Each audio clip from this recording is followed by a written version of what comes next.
Join कर रहे हैं, ये भी हमें शहरी श्रीनगर को डेवलप करने में पूरा अपना रोल अदा करेंगे।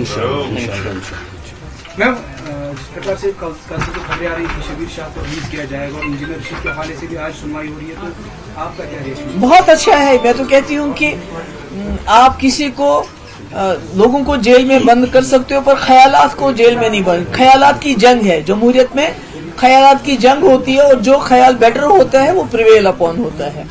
तो इसलिए मैं समझती हूँ कि बहुत देर कर दी। इंजीनियर रशीद साहब को भी रिलीज करना चाहिए, शबीर शाह साहब को भी, और भी जो हमारे जो जेलों में जो हमारे लोग हैं, तो जिनको वो कहते हैं कि जमानत तो मिलनी चाहिए, जमानत भी नहीं मिलती। अब बहुत अफसोस की बात है। तो मुझे उम्मीद है कि उनको रिलीज, और भी जो हमारे इसके अलावा जो हमारे नौजवान हैं, जो कोई नामवर लोग नहीं है, आम नौजवान हमारे जेलों में बंद है और मुल्क के जेलों में बंद है, उनकी हालत बहुत खराब है। उनके माँ बाप बहुत गरीब हैं, वो वहां तक जा भी नहीं सकते हैं।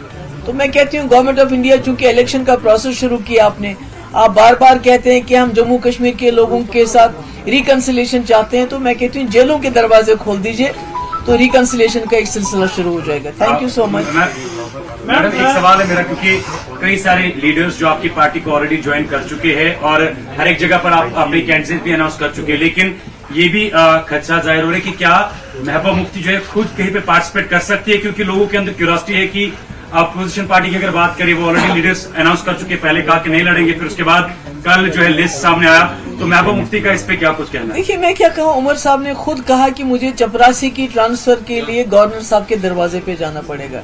मुझे चपरासी की ट्रांसफर की फिक्र नहीं है, मगर मैं वो वजीर आला रही हूँ जिसने बीजेपी की सरकार के साथ सरकार चलाई, 12,000 नौजवानों की FIR वापस लिए। क्या आज आप ऐसा कर सकते हो?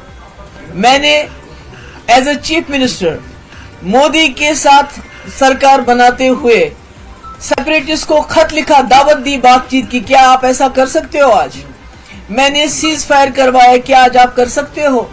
मैंने पूरे मुल्क की लीडरशिप को लाया और हुर्रियत के दरवाजों पे गए वो कि आइए बताइए हमें क्या है। तो मैंने बहुत ही पावरफुल चीफ मिनिस्टर रही हूँ, मेरी असेंबली बहुत पावरफुल थी, हमारे पास रेजिडरी पावर्स थे।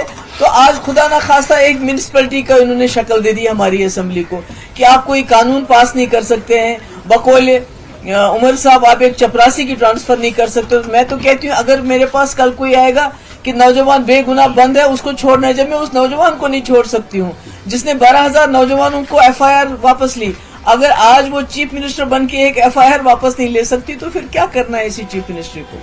जी, कल जो डॉक्टर फारूक अब्दुल्ला ने अवंतीपुरा में बयान दिया है कि आर्टिकल 370 की बहाली को 100 साल लग सकते हैं, so how would you react? नहीं, देखिए, मैं तो फारूक साहब का आपने उनसे पूछना चाहिए था कि उन्होंने ऐसा क्यों कहा। मेरे ख्याल में नाउमीदी कुफर है और PDP बड़े मसले के लिए लड़ रही है। जैसे आपको पता है कि PDP वाहिद एक जमात है जो एजेंडा लेके आती है, उसको इम्प्लीमेंट करती है। जब हम 2002 में सरकार बनी, हमने कहा था हम पोटा खत्म करेंगे, हमने किया। उसके बाद हमने बोला हम रास्ता खोलेंगे, हमने खोले मुजफ्फराबाद, रावलाकोट। हमने कहा हम बातचीत कराएंगे, तो वाजपेयी जी की बातचीत, LK अडवाणी की बातचीत हमने हुर्रियत के लीडरों से कराई। तो हम तो अपने एजेंडा पे चलते हैं और आज भी हमारा एजेंडा है कि मसले कश्मीर मसला है, उसको आप इग्नोर नहीं कर सकते। तो उसको हल करने के लिए जो 370 है उसको भी रेस्टोर करना बहुत जरूरी हो जाएगा। एनसी और कांग्रेस की अलायंस के बाद PDP का इस आने वाले इलेक्शन में क्या एक्सपेक्टेशंस? नहीं, देखिए, हम तो हमेशा अकेले लड़े हैं। 99 से जब से हमारी जमात बनी है, हम तो हमेशा अकेले लड़े हैं और लोगों के सहारे लड़े हैं, लोगों को की तकलीफें दूर करने के लिए लड़े हैं। मैं तो कांग्रेस में थी, CLP लीडर थी, मुफ्ती साहब मेंबर पार्लियामेंट थे, तो हमने छोड़ के एक ऐसा प्लेटफॉर्म PDP बनाई जिसका काम है, जिसका बेसिक एजेंडा है जम्मू कश्मीर को एक बाइज्जत दौर में लाना, एक पीस में डिग्निटी देना। तो हम उस एजेंडे को लेके चले। हमारे साथ कोई चलता है, नहीं आता है, लोग हमारे साथ होने चाहिए। सेपरेटिस्ट चुनाव में आ रहे हैं, उनका वेलकम किया जा रहा है, लेकिन दूसरी ओर अगर हम देखें, एम्प्लॉइज को नौकरियों से निकाला जा रहा है, जो आपके पिता या आपके कोई रिलेटिव थे वो मिलिटेंट। बहुत गलत है, वही तो मैं कह रही हूँ।